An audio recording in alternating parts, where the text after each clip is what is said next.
Hello, hello, hello. Welcome back to another episode of 10 to Life with me, Annie Elise. The case we're talking about today, the reason I wanted to jump on here and talk with you about it is because the interrogation footage in this case is so wild and so unsettling because not only are you watching people hear and discover news for the very first time and seeing their reaction to it, but as you start to learn more about the case, you start to see the deception in this interrogation footage. And it kind of brings me back, obviously completely unrelated, but did you guys ever watch The Jinx? Or if you're familiar with Robert Durst, his case, where he basically tells on himself when he thinks that forgets the mic's on or forgets that the room is being recorded. And when he's like, I killed them all, of course. And it can send a chill down your spine because you're like, I'm watching this person confess and you're watching their most raw reactions and moments. And this case is full of that. It's also full of a lot of footage from a lot of different family members who are involved in this case. It is a wild one, so we are going to jump right in.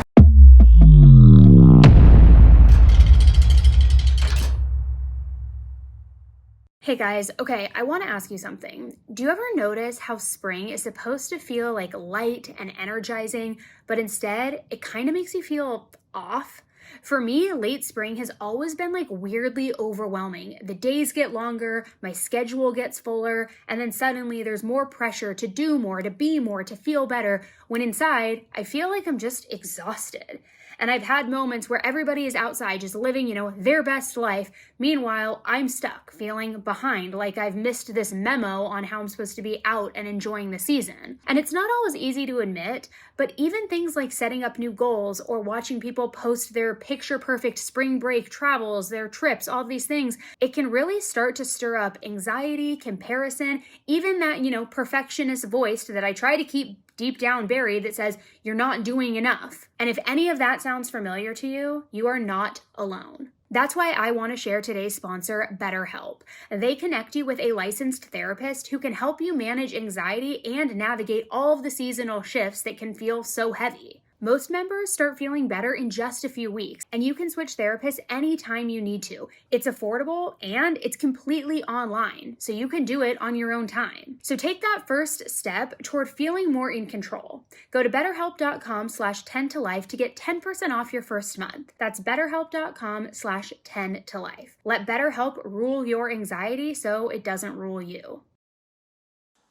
My mom understood that if anything were to happen to him, I would not talk to any of them ever again. It was March 2022, and 17-year-old Elizabeth Baldonado had just discovered some very shocking news. She was pregnant. And teen pregnancy is intimidating, right? It's a whole new world. I mean, being a child yourself and raising another child, it's scary. But it's also not impossible, especially when you have the right help and the right people in your life. Now, I can't speak for Elizabeth's exact thought process, but overall, she didn't really seem too worried. She was in a relationship with her baby's father, and he was excited about it. Now, her baby's father is 16-year-old Josue Ruiz, and he goes by Jay for short. So, as I said, when he learned that his girlfriend was pregnant, he seemed really excited. I mean, sure, they were really young. They still had a lot to learn, right? But Jay, he had a stable job at a local diner, which was called Lindy's. He had family who he was really close with that would be a positive support system for him. He loved Elizabeth, and they felt like they could make it work. They knew they could make it work. So the morning of March 4th, 2022, it started off pretty normal. Jay and Elizabeth had been staying at his grandfather Johnny's apartment, and while Jay and Johnny were pretty close, you also have to remember Jay was still a minor, and I'm not entirely sure if Johnny had custody of him or if him being there was maybe just kind of the way things worked within the family. I'm not really sure. But anyway, they were staying there. And early that morning, Johnny left the apartment as usual, running errands, grabbing his morning coffee, doing, whatever he needed to do. And while he was out, he got a phone call from Jay. Of course, he answered it. It was his grandson, right? And I don't know what he really expected him to say on the other end of the line, but to his surprise in that call, Jay told him that he had some pretty exciting news. They were expecting. And his exact words to him were, "You're going to be a great grandfather." So clearly, this again just wasn't a case of this pregnancy being hush-hush or taboo or not a blessing. Elizabeth and Jay were going to be parents, and they were so excited about it. And Johnny also seemed really excited by the news. He didn't have anything bad to say about it. So now it was just the reality of everybody's life. So after calling his grandpa, Jay continued to get up and get ready for his shift that day at Lindy's diner. He was scheduled to be there at 10 a.m. Now, meanwhile, Elizabeth had been calling around and making all sorts of doctor's appointments since they had literally just learned about the baby. So even though it was, yes, a little bit more of a chaotic day than normal given the pregnancy news and, the adrenaline, I guess, that comes with all of that, it was still a pretty casual day. So at around 10 a.m., Jay went to work, clocked in, was messaging back and forth with Elizabeth through Facebook Messenger. But then shortly after 11 a.m., about an hour later, he suddenly just stopped responding to her messages completely. And usually he responded to her messages pretty fast, even when he was working. Now, his last message was at 11:11 a.m., and it's possible that maybe the diner just had this really big lunch rush or something like that. Maybe it was nothing to be super concerned about. I mean, Elizabeth surely wasn't going to just show up to the diner and be like, hey, why aren't you texting me back? It's been, 11 minutes or however long it's been. But then an hour passed, then 2, then 3, and Elizabeth was starting to get a little bit worried. She also, though, was kind of thinking that maybe Jay was a little bit aggravated with her and just needed time to cool off, because in their last few messages back and forth, they were arguing about which doctor's office Elizabeth should go to.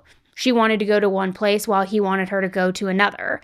And it wasn't anything huge, obviously, but when you're that age, 16 and 17 years old, sometimes you do fight about stupid things. So maybe he was ghosting her because he was mad that they weren't agreeing about the doctor's office. But what Elizabeth didn't realize while she was wondering why Jay was ghosting her was that across town, there was something going on in the alleyway right behind Lindy's diner. A horrific scene had gone down, and Jay was literally right in the center of it.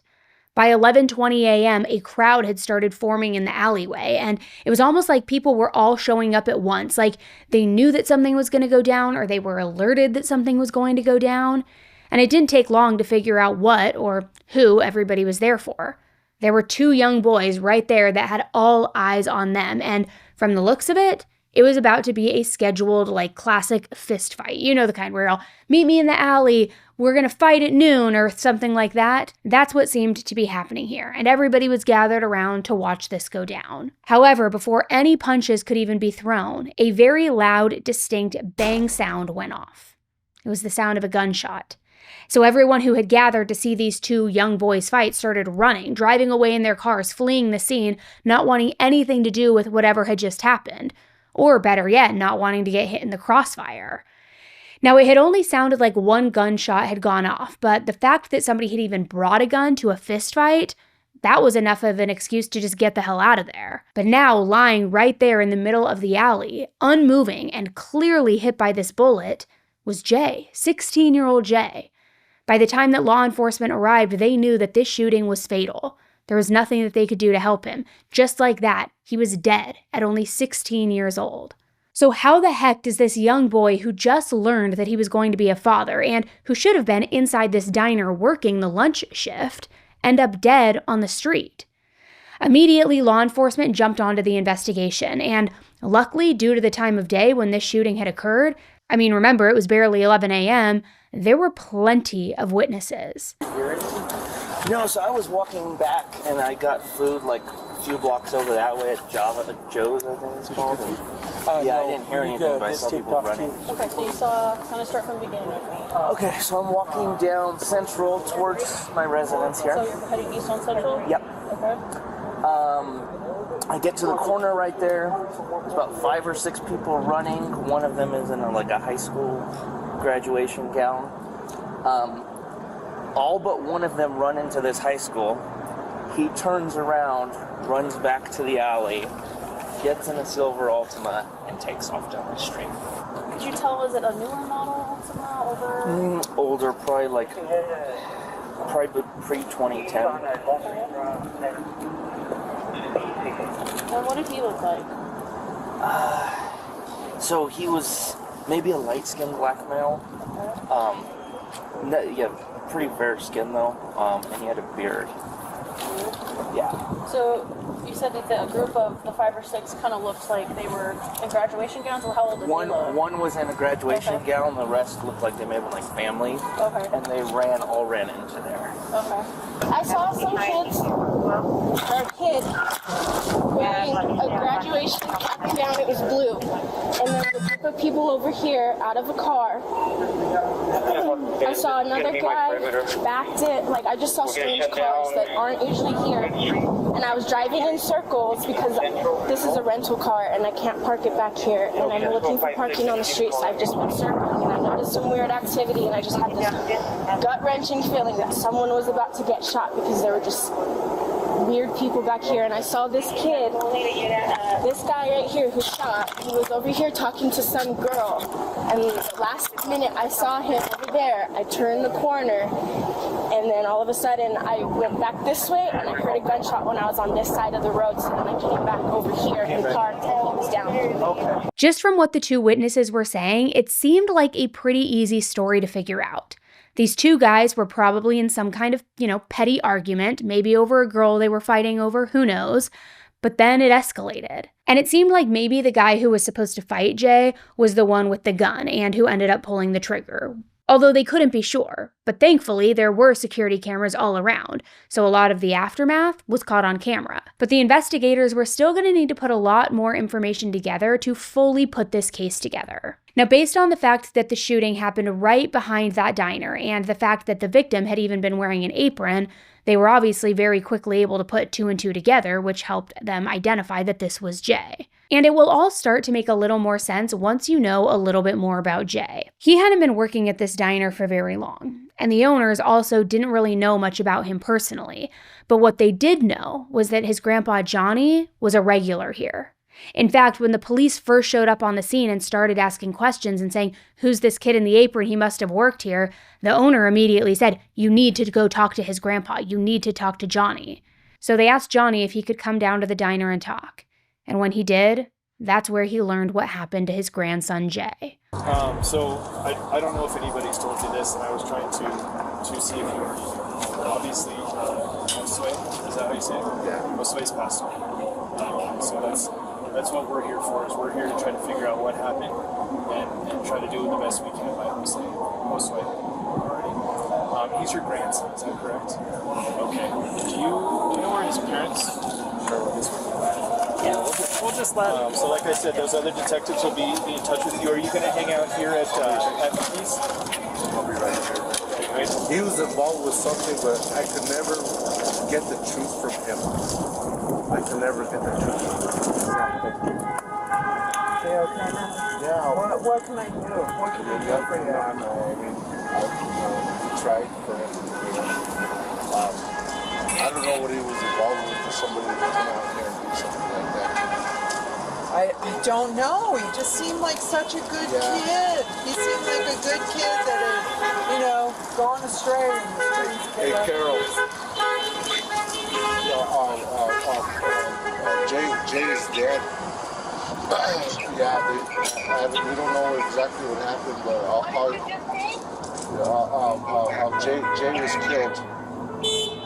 Okay, let me talk to you in a while, okay? Oh my God, John. He has a girlfriend over there at my apartment, and His she's girlfriend's pregnant. at your apartment right now? Yeah, he called me this morning and told me, "Hey, you're gonna be a great grandpa," is what he told me. So. No kidding. Who's his girlfriend? Elizabeth, I think it's Maldonado. She's at your apartment right now? Right now, yeah. Okay. Is there anybody else over there? No. Now, there's 2 really key takeaways from the detective's interview with Johnny. The first was that it sounded like Jay could have been involved in something kind of sketchy, maybe drugs, a gang, maybe something else. He had no idea. Whatever it was, though, it clearly had him worried. Now, the second was that he had gotten Elizabeth pregnant. So either one of those things could have possibly led to what had just happened in the alleyway. Though, when you compare both of those things side by side, you'd probably imagine that it would lean toward the first thing, right? I mean, honestly, why would somebody shoot someone for becoming a teenage dad? So now in all of this, the most logical next step was to talk to Elizabeth. I mean, she was his girlfriend, so if anybody knew what kind of trouble he might have been in or crowds that he might have run with, it surely would be her. She probably would have had a good idea of who he was hanging around with, or if there was anybody out there who might have wanted to hurt him or even had a reason to hurt him. So they headed over to Johnny's apartment. And there, Elizabeth was still in bed, grieving the loss of her boyfriend, who she had seen and talked to just hours earlier, and he was perfectly alive, perfectly healthy. Where is... She's in here. Oh, okay. Can we talk to her? Hi, Elizabeth? Yeah? Hello? Can we talk to you out here in the kitchen? Yeah. You want to put in there? Because of the TV? Yeah. Do you mind if we come in here? Yeah, go ahead. Yeah. I'm not gonna shut it all the way. I'm just gonna pull it shut just a little bit. How are you? Not good. Not good? No? Did he already tell you? Yeah? Okay. I'm so sorry for your loss. And again, I don't know if he told you that... Do you have a picture of Josue? Yeah, I have several pictures. Yeah, can I see them? That picture was a few months ago. Right now, his hair is a little longer. Okay. Thank you. Well, like I said, I'm so sorry for your loss, Elizabeth. I'm in here, Mom. Oh, is that your mom? Okay. And now everybody was learning that the 16-year-old had been killed. So the detectives continued interviewing Elizabeth, and she was clearly upset. But the main thing that I took away from this interview was that she didn't know what had happened or why it had happened. She seemed just as clueless as the detectives. I wouldn't know what to tell you, honestly. Okay, so let's start with today. What'd you guys do today? He took a shower at like 8 o'clock. He was getting ready to go to work at 10. He left around 9:50 something. I was making appointments today because we found out that I am pregnant, and he told me he was texting me still until at least around 12 o'clock, and then he stopped answering me for a few hours. And he was texting you On Messenger. on Messenger, like Facebook? Yeah. Yeah. Let me check exactly what time he last texted me.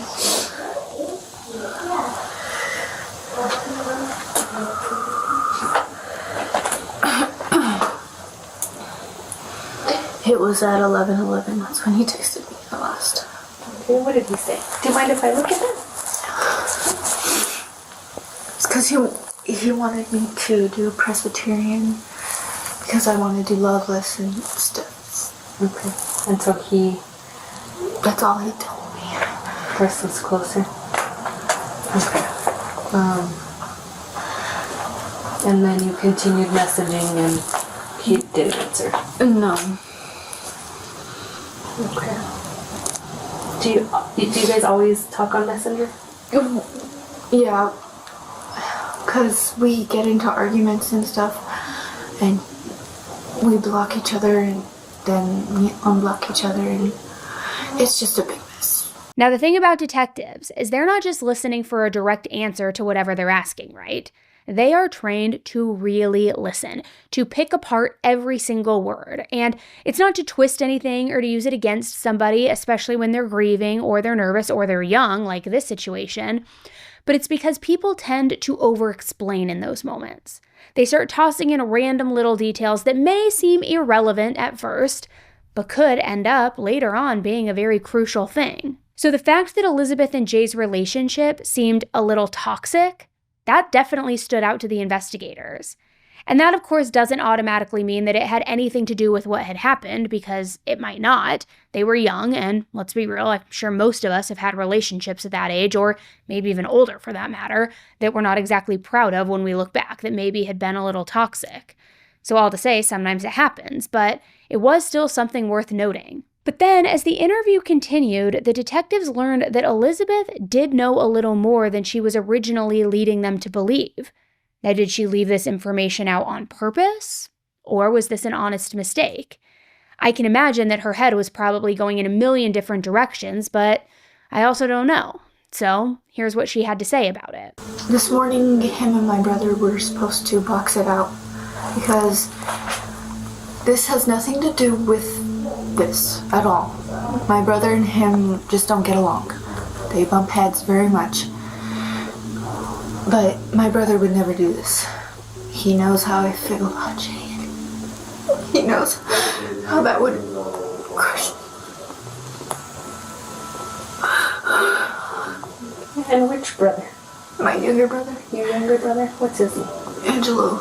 Now, to the detectives, what Elizabeth had just shared was like striking gold. Now, of course, she was standing up for her brother, and honestly, I understand it, I get it.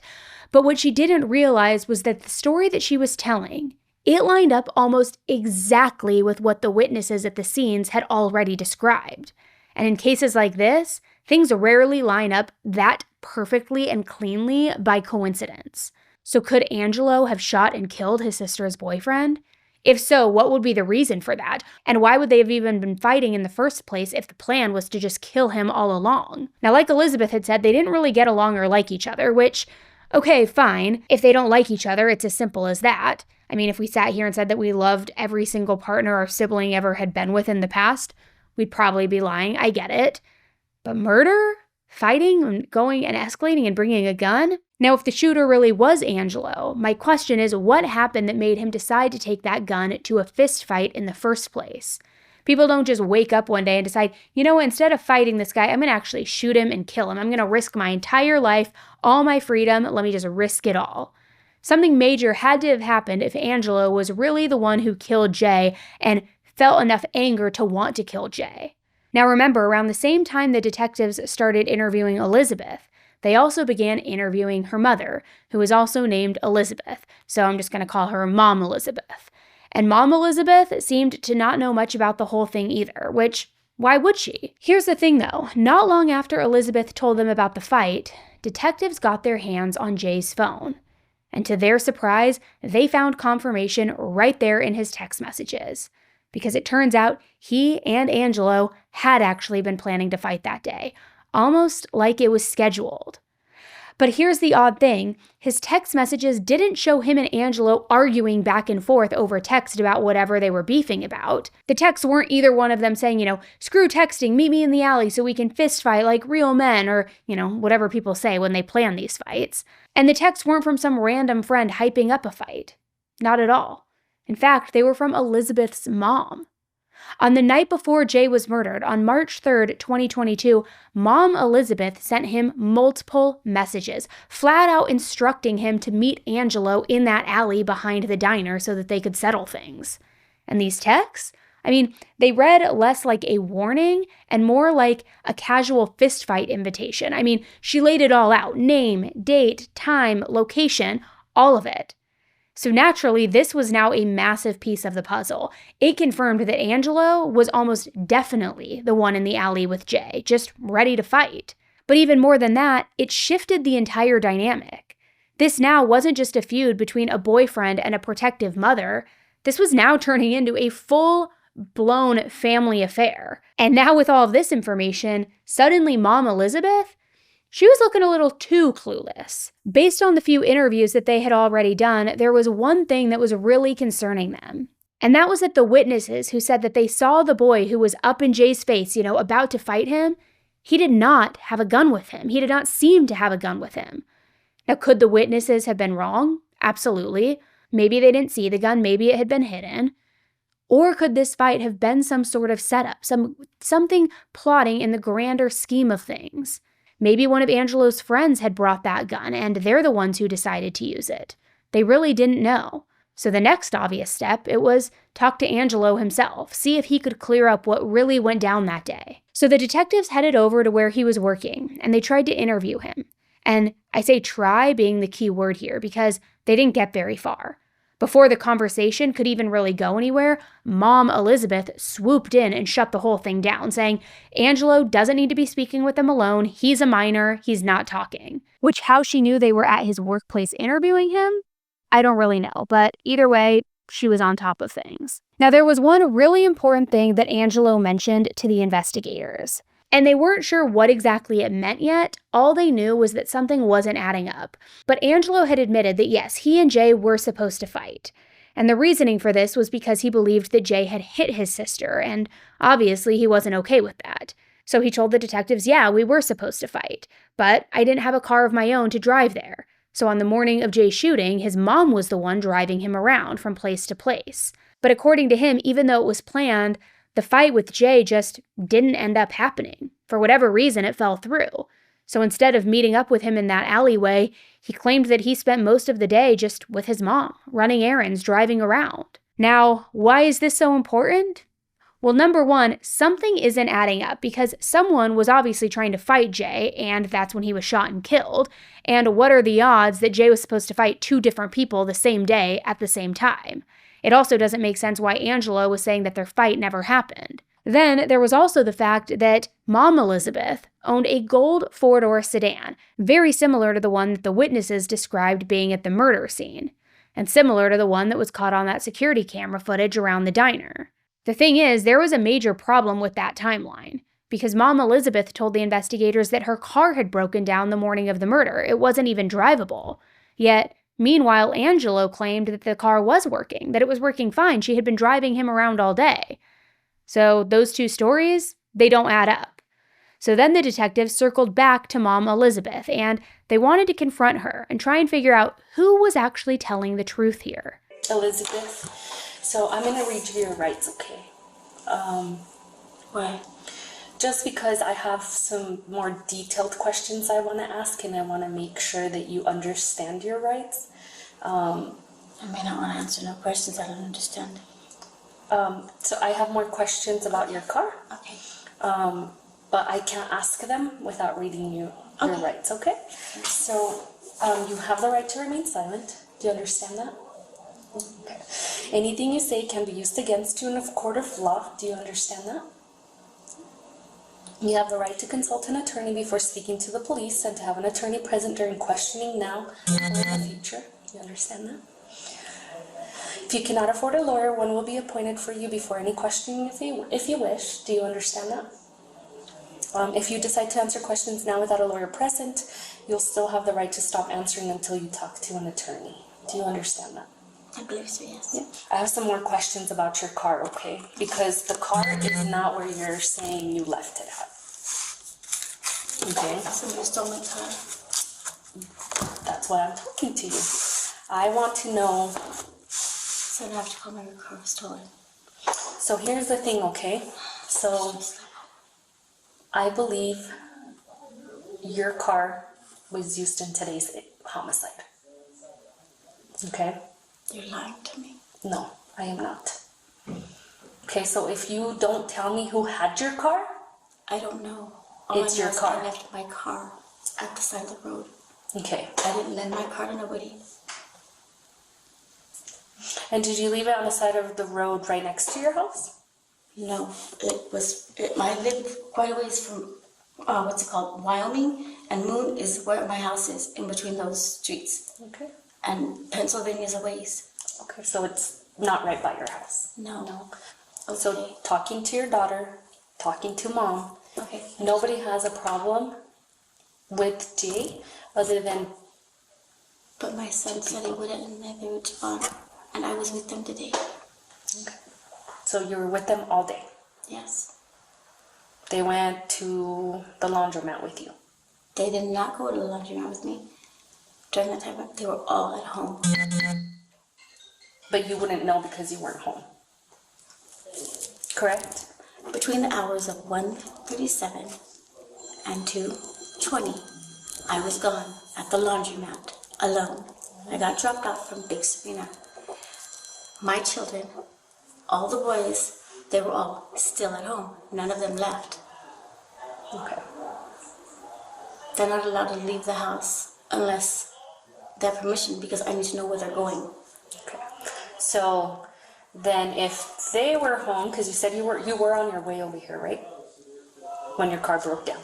That was what you told me. Yes, between 9 and 10 in the morning.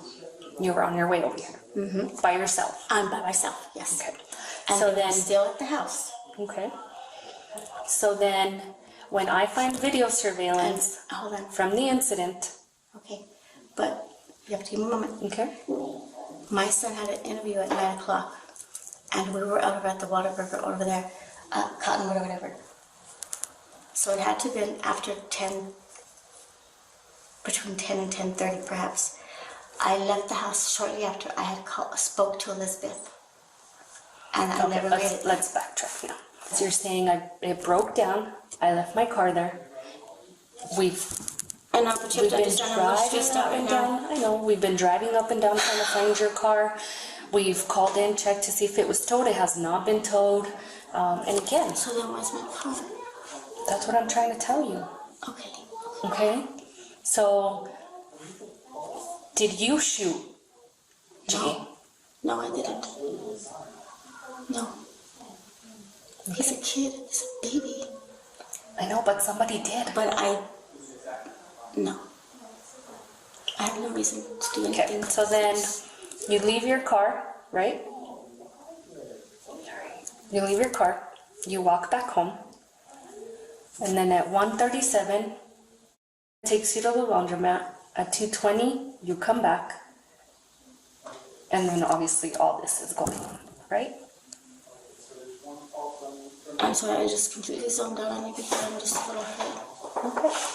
So, and again, I am recording.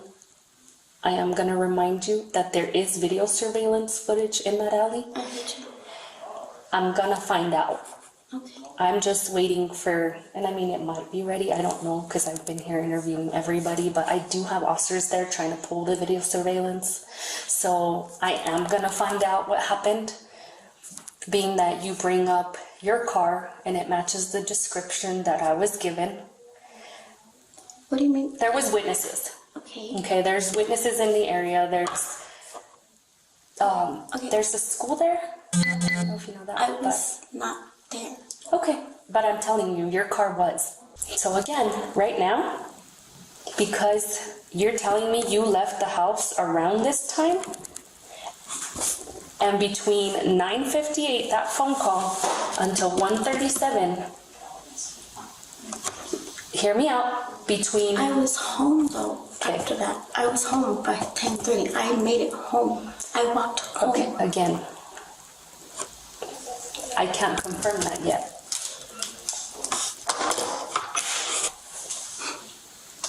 This is craziness. Because again, I'm telling you, based on your demeanor, I think you know what happened.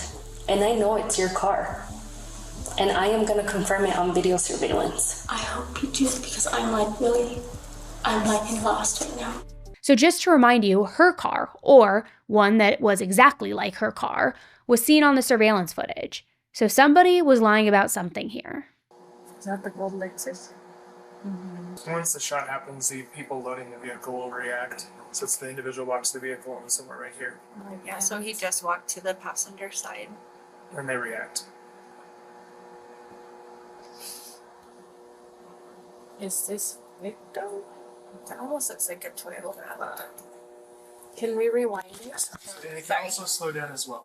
Now, to clarify, the surveillance cameras only caught the aftermath of the shooting. So they never showed who pulled a gun out and shot Jay, or of course, this would have been a much easier case to solve. Now, whether Mom Elizabeth's car was actually working that day or not, whether she was home or wasn't, one thing was clear. Somebody was lying here, possibly more than one person. The stories just were not adding up, and the investigators knew it. So at that point, they started seriously considering the theory that maybe Angelo was the one who pulled the trigger, but that maybe his mom Elizabeth knew, and she was actively trying to cover up for him. But what made things even more complicated in all of this is she wasn't just covering for him. She had been the one to orchestrate the fight in the first place. So could they have both worked together with the intention of killing Jay, killing his sister and her daughter's boyfriend, 16-year-old boyfriend at that? Now, everything that I've shown you so far, all the interviews, everything, They were all from the day of the murder. The investigators by this point were really suspicious of both Angelo and Mom Elizabeth. But because they didn't have any clear-cut evidence to prove that the mom or Angelo were both there that day, were involved in this, made the shooting happen, anything, they couldn't make any arrests. So in the weeks following Jay's murder, the investigators started pulling together search warrants, trying to see if they could get more information. And their main focus? Everybody's cell phones. They wanted to dig into the text messages, the call logs, and, most importantly, the location data, where the phones had pinged on the day of the shooting. Because as we know, phones can lie a lot less than people can. Now, since this was a homicide investigation, the warrants were granted pretty quickly. And once the detectives got into everybody's phones, that is when things really started falling into place. Because one of the biggest reveals, Angelo's phone pinged right at the scene of the murder. So that whole story about him being home, being with his mom all day, running errands, total BS from both him and his mom. Then there were the text messages between Elizabeth and Jay, which made it clear that this fight wasn't just some heat-of-the-moment kind of thing. It had been brewing for a while. And even more alarming, there was talk in those messages about Angelo possibly having a gun. And let me read these text messages to you. Elizabeth, are you still going to fight them? Jay, yes, that's not changing. I'd prefer not tomorrow because my hand's fucked up and I have to work, but oh well. They are going to act all cocky now, and that's going to fuck them over. Elizabeth, I know. Jay, they better not jump me because I'm having Donnie come and watch just in case. His ass is one of the only people I think that can beat my ass too. Elizabeth, I don't know who that is. Jay, Donovan. Elizabeth, oh, okay. Jay, yeah, so better hope they don't pull no gun. Elizabeth, I'll be there too. Jay, why? Elizabeth, because I don't want anything like they pull a gun out. Now, needless to say, those text messages, especially the ones mentioning a gun, were deeply concerning, right? It was almost like they knew that something could go down, like a shooting wasn't out of the question here. So because of that, detectives decided to bring Elizabeth back in, bring her back in for some more questioning. Because at this point, if her brother and her mother were possibly working together, who's to say Elizabeth wasn't in on this too? Maybe she knew exactly what had happened that day and was just doing everything that she could do to cover for her own family. I just think it's interesting, and I'm going to tell you, maybe you don't know. Maybe they have kept you in the blue. But I'm going to tell you right now that your mom said she drove Angelo to his interview. Guess what? Angelo said he borrowed the car from your mom and he drove himself to the interview. He used your mom's car to go to McDonald's and Anthony. So obviously, somebody's lying.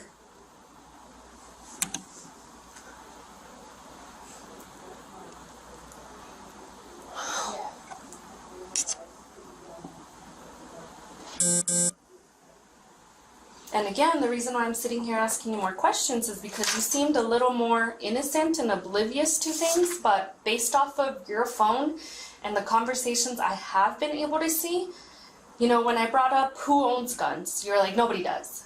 When your little niece was like, oh, yeah, they do. You and your mom were like, no, nobody owns guns. Well, guess what? In your phone, you're talking about guns and who has guns.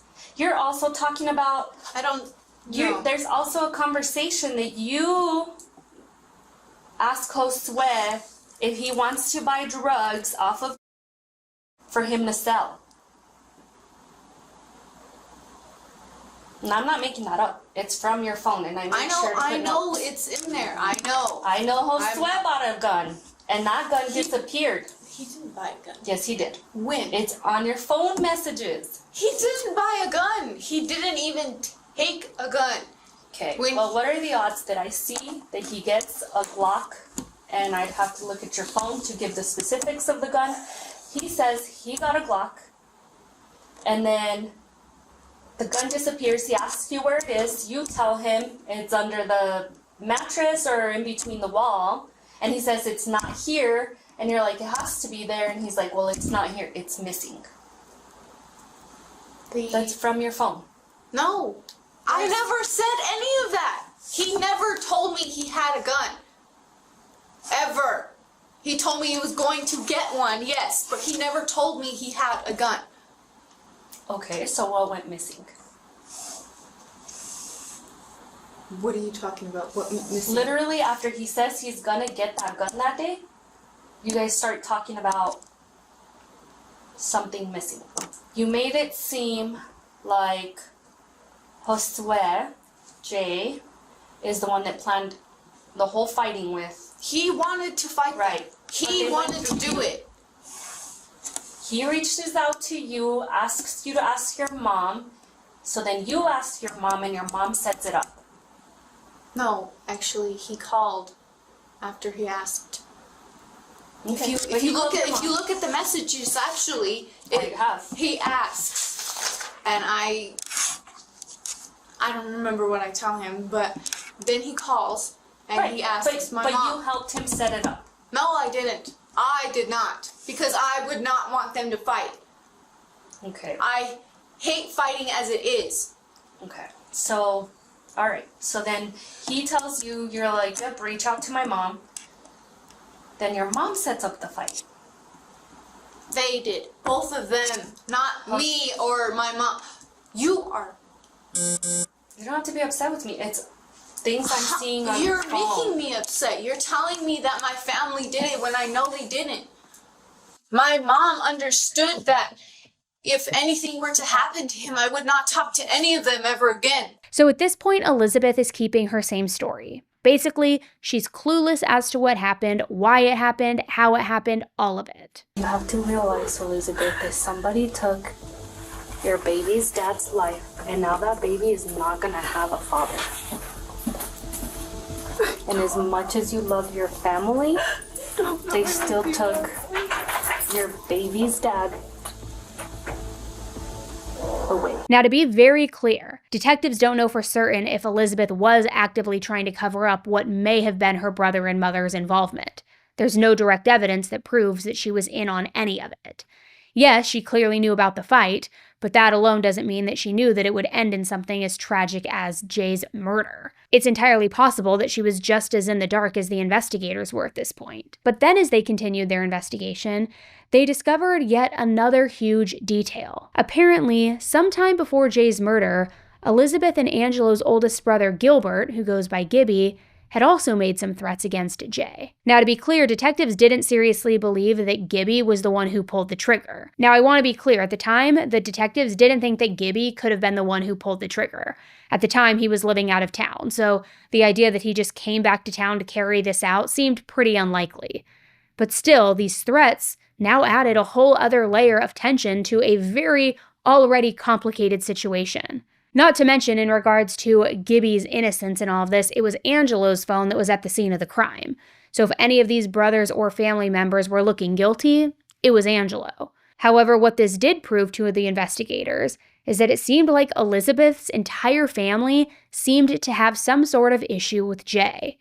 And if it turned out that one of them was responsible for his death, it wasn't exactly looking like the rest of them would be lining up to report it and to snitch on their other family member. I mean, there was this unspoken loyalty. It was like they were all covering up for each other. So now they decided they needed to go and talk to Gibby. Oh, hi Gilbert, how are you? My Who else is in the house? Do you mind if I... little sister. Your sister? Is Elizabeth here too? Elizabeth, my little sister said, you want me to go get her? Yeah, she knows who I am. Can I actually talk to you, Gilbert? You know what it's about because, I've already done some research. Get your hand out of your pocket for me, please. Thank you, I appreciate it. You already know what this is about. So I'd like to give you the opportunity to explain why you told Elizabeth that. Oh, that's what? Gilbert, I'm not going to talk to you right here in the door. Do you want to come talk to me over here? Hi, Elizabeth. How are you? Good. Good? Okay. Is your mom here? She's showering right now. Showering right now? Okay. Is Deshaun here? No. Jawan? No. Anthony? And Elise? No? Okay. You might want to go tell your mom that I would like to talk to her again. I'm going to talk to Gilbert if he's willing to speak with me. But you said she's in the shower, so she might want to start getting ready. Okay? Okay. Thank you. And Gilbert, again, I don't want to talk to you right here in front of the door. Do you mind coming even over here? And Gilbert, I want you to let me know you're not in trouble right now, okay? but I do have some questions. And yes, wait for, there should be Elizabeth and Elizabeth's mom, hopefully. All right, Gilbert, you want to go in the shade? No? All right. So, Gilbert, tell me what you know. Okay, this is about Elizabeth's boyfriend's death. You know what it's about, so let's not play games today, okay?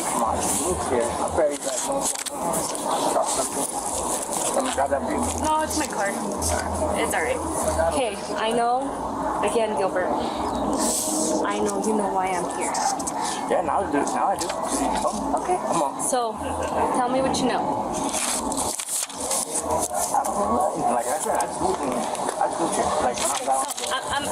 I'm not gonna play games with you, okay? I know you threatened to take care of Josue. Yeah, but I didn't even take. I wasn't even up here. I couldn't even do nothing. Okay, so obviously you do know why I'm here and why I'm talking to you now. So now that we got that out of the way,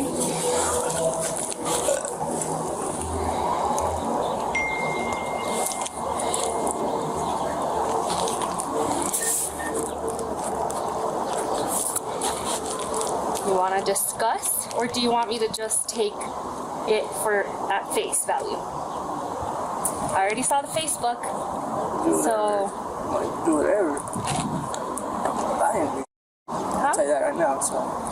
So you can do whatever I didn't do. So. Okay, so. I'm innocent.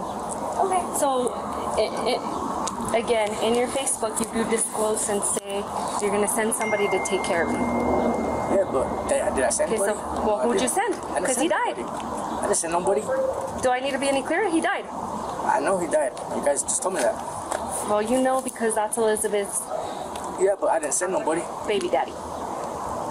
Ain't nobody want to do it. They're all scared. Facebook messages between Elizabeth Baldonado and Gilbert Ortiz Chavez prove that Gilbert and Ruiz would catch one, presumably meaning a bullet, if Gilbert saw him on the evening of March 2nd, 2 days before the shooting. Nobody did that.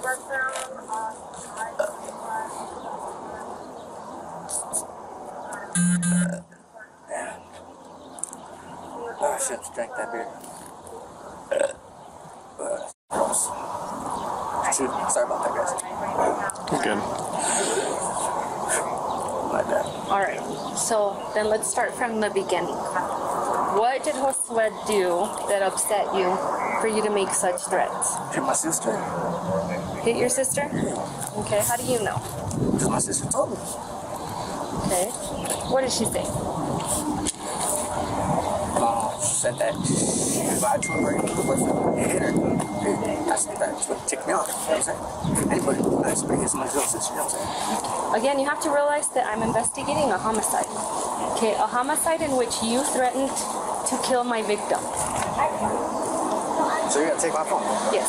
You take your phone, I'm gonna do a warrant on it. If for all I any gotta say is just don't look at the picture, you know what I'm saying, unless you want to see something, but it's a whole lot of something. Okay. Well, I won't look at pictures, but I am interested in who you've been talking to, text messages and so on, so I am gonna do a warrant on it, okay? Okay, Gilbert. So Password 1313. 1813? No, 1313.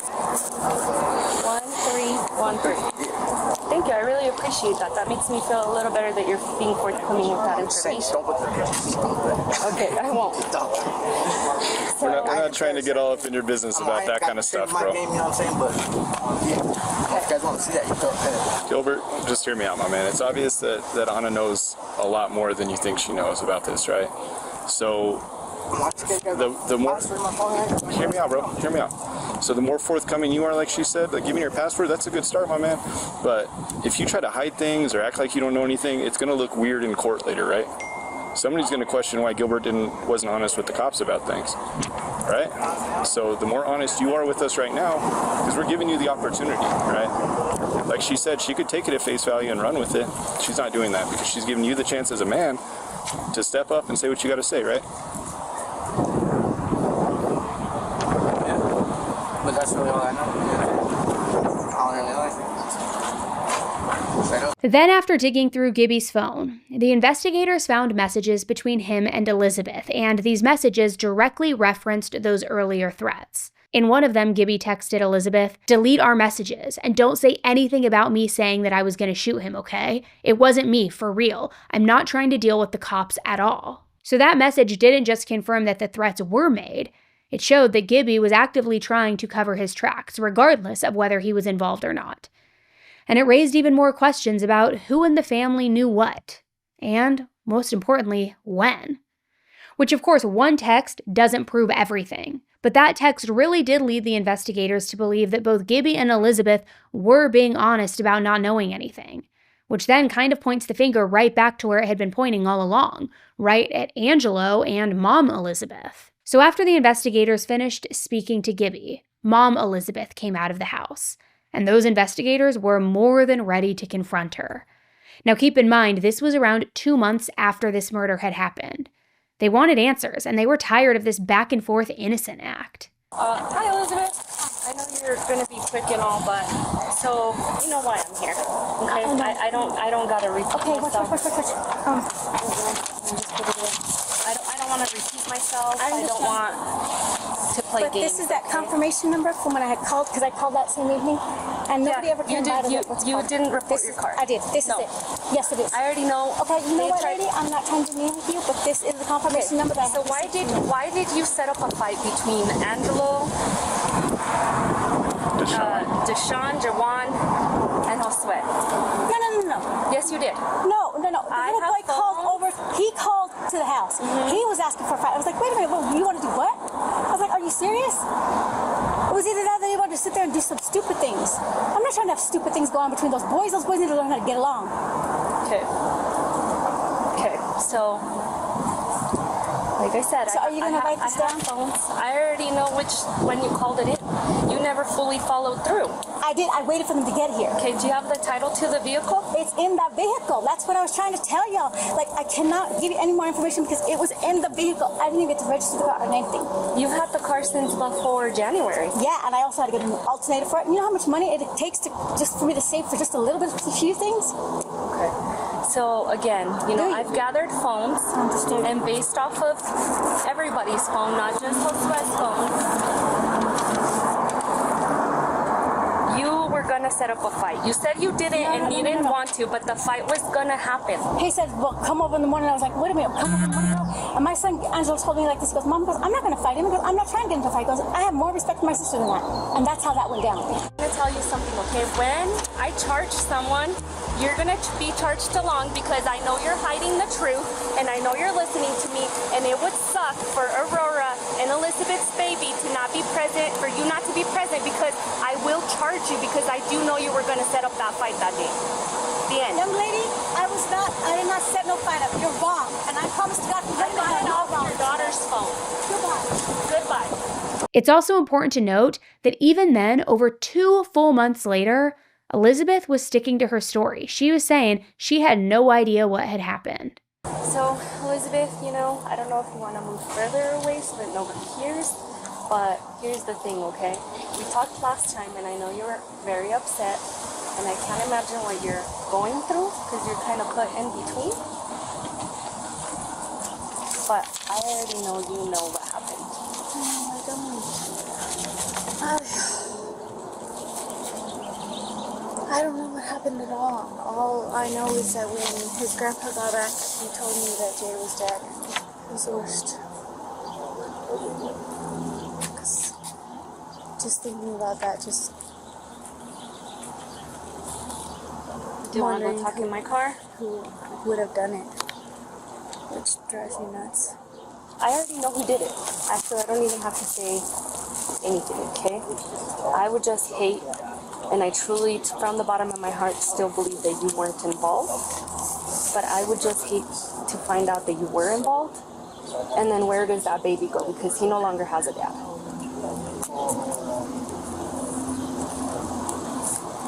And at this point, with your mom's behavior, with your brother's behavior, I don't want all of you to end up in jail, and then where does this baby go?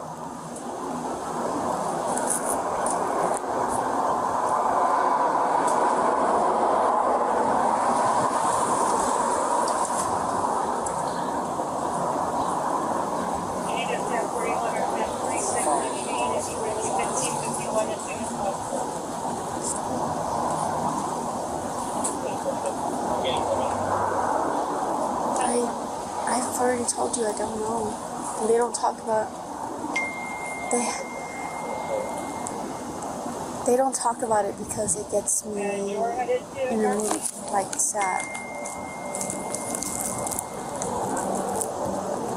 You know what makes me believe that you weren't involved? That you're the one who told me that they were planning to fight that day and that your brother and his friends didn't show up. You're the one who told me that Gilbert had threatened Josue, right? But my brother Gibby wouldn't have done anything because... Okay, well, hear me out, okay? So that's why I have no reason to believe you were involved. However, being that you've been living here makes me believe that you already know.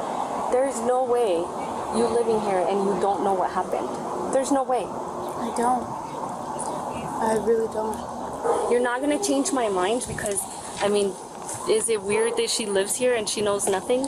Elizabeth, you have to think about... Can I talk to you for a sec, Elizabeth? What? So say something else. I know we're not trying to you know, upset you any more than you already are or anything like that. But you have to think about how when this case goes to court, one, when people get arrested for things like this, they don't care whose family, friends, or whoever else they can or will throw under the bus to try to get themselves a better deal. One. Two, when this goes to court and a jury of 12 random people are hearing about this and they hear that you're back over here, don't worry about what I think about it. Don't worry about what Anna thinks about it. Think about what those 12 people are going to think about it, right? Then, on June 15th, 2022, there was a major break in the case. Investigators secured a search warrant for Mom Elizabeth's home, which, at the time, she shared with Gibby, Angelo, and Elizabeth. And at the end of that search, the police walked Angelo out of the house in handcuffs. Now, whatever they found inside, it was apparently enough for them to believe that he was the one who pulled the trigger and killed Jay that day. Angelo, because you are a minor, I am gonna read you your rights, and That's why I want my mom here. That's me. Like, I didn't get questions or something. If I wasn't like going to talk to my mom about. So you want your mom here while I read you your rights as well? Yeah, I want her for the whole thing. So Angelo was officially charged with 1 count of open murder. And just like that, the pieces of what happened to Jay that day, they finally started falling into place. His phone records placed him at the scene. His mother's car was confirmed to be there too. Text messages showed that he fully intended to meet up with Jay for that fight. And then, in one of the most unsettling details, the day after Jay was killed, Angelo's own girlfriend sent him a news article about the murder, and he reacted to it by giving it a heart emoji. No shock, no grief, just a heart emoji. But even in jail, Angelo continued to talk with his family. And he told Elizabeth that no matter what she heard about the case, he wanted her to know he did not kill Jay. Which was really odd because this wasn't consistent with what he was saying to everybody else. I mean, to Angelo's girlfriend, even to their young daughter, he was writing them letters about how sorry he was for his, quote, involvement in the case. It wasn't like he was trying to convince them of his innocence, which seemed really odd. Which, I mean, I guess he could have just been lying to Elizabeth so that their relationship wasn't forever ruined, but if you're going to bother claiming your innocence with one person, why not claim that innocence with everyone? Was there more to the story here? And it's also worth mentioning that the investigators weren't joking around when they said they had intentions of charging anybody else involved, even if it was something as simply hiding the truth. That's involvement, and they were going to charge people. Obstruction of justice is still a very real charge, and just because Angelo was now being charged with the official murder, it didn't mean that everybody else who had, looked sketchy and had some sort of involvement in the setup was suddenly going to be off the hook. And in particular, the investigators had a very close eye on Mom Elizabeth. Now, not too smart on Angelo or Mom Elizabeth's part, but one day in August of 2022, just a few months after Angelo's arrest, they were having a phone conversation, and this wasn't a casual or innocent, regular phone conversation. The things that were discussed were extremely incriminating and honestly turned this entire case upside down. Which what I'm about to play for you isn't the exact call, it's only a reenactment, but it's the context of what was said that matters the most. So take a listen. My phone is in the location, Mom. Very simple as that. No matter what the I try, they're gonna keep me in here for at least 5 years or something. You don't understand that. Your mother is trying. Then you are not understanding the system. I do understand the system. Well, clearly you don't. How hard is it? Mom, I'm not trying to be rude. I'm not trying to sound rude to you or anything. It's just that it's simple, real simple. It's not really simple when you're disrespected, and your mother was just trying to fend for her life. I don't believe, yeah. Mom, if anything you say doesn't really add up to actually make sense of what you told me, it's just gonna add time. Not even you. To me, literally, do you not understand that? Yeah, I understand what you're telling me. I'm trying to figure out who I can talk to in regards to particular things. Because you are a lot younger than I am, baby. You know what I mean? What's wrong with Gibby? How come he looks so down? Because he's sad, baby. He's heartbroken that you're inside there. He's so freaking sad that you're in there. He even snapped at me, and he was just mad. He said, why the f*** is my little brother even in there, Mom? If he didn't do it, why he is in there? Because your mom f***ed up. That's what I told him. I go, because I'm stupid. I go, period. That's what I told him. Now, I don't know about you, but to me, that phone call sounds a whole lot like a confession, or at the very least, a coordinated story. It's like they're both trying to reinforce the idea that Angelo had nothing to do with Jay's murder. But here's the crazy part. The way that the conversation plays out, it almost sounds like Mom Elizabeth might have been the one who actually pulled the trigger. And the craziest thing is that the jailhouse call wasn't even really what made the investigators hone in on Elizabeth. We now know that in May of 2022, the investigators had a warrant for Gibby's phone. And at the time, there really wasn't anything that really helped with the investigation. I mean, Gibby's lips were sealed, nobody was really talking. But more than a year after Jay's murder, it seemed like Gibby had finally had enough of the chaos and the cover-ups and the family lies and the betrayal, all of it. So on May 2nd, 2023, he ended up confiding in someone over text. And the way that it all unfolded, it was wild because this wasn't some official interrogation or some sort of planned interview. It actually was kind of a setup. A woman who was familiar with the case decided to message Gibby just out of the blue, hoping he might slip up or say something that pointed to the actual truth. And to her complete shock, he did.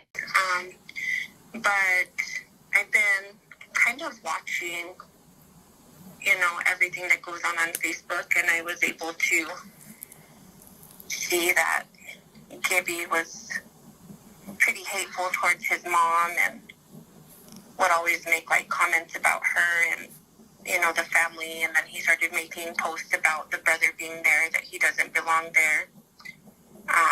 And so I figured maybe I could get him to say something about it.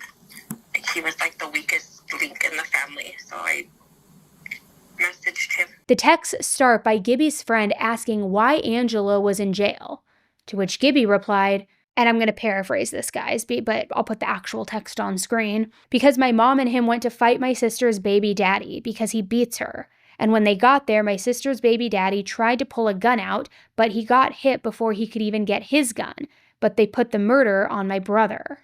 So Gibby's friend replies, what the f***, your mom didn't tell anybody that it wasn't him? And he says, nope.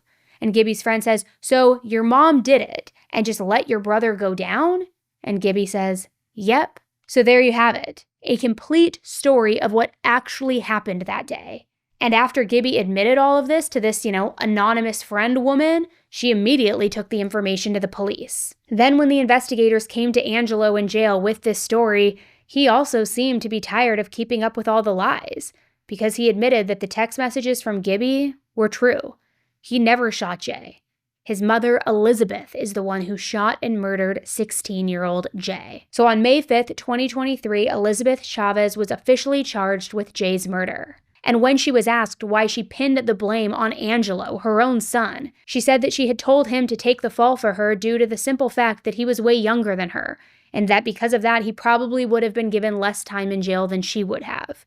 Basically, she didn't want to live out the rest of her days in jail, so better to make her son do it for her. Then in January of 2025, Elizabeth ended up taking a plea deal and she pled guilty to second-degree murder with a firearm, which the fact that she had even been given that option does seem a little bit crazy to me, but, what do I know? I'm not law enforcement.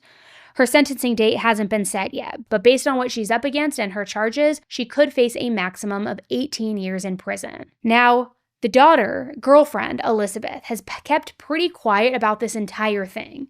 And to this day, we don't know whether or not she actually knew the truth of what happened that morning. She claimed that she didn't. But then again, so did Gibby. And I'm honestly really curious to hear what you guys think. Do you think that Elizabeth eventually learned the truth of what happened to her boyfriend, but chose her family over him? Or do you think that they had truly left her in the dark about everything? And do you think that Jay ever really hit Elizabeth? I mean, the motive for all of this, it seems through the text messages and from what people have said, was that they believe that he was physically harming Elizabeth. But was that true? Who told them that? Did Elizabeth tell them that? Did she know they would retaliate in some way? Like, I think there are so many things that are crossed over in this to where it's hard to identify what the real motive here was. And, truthfully, who was really involved? Who knew what? So I'm curious to know what you guys think. Let me know in the comments below. Thanks so much for tuning into another one today, guys. I will be back with another deep dive very soon, but until the next one, stay safe. Bye.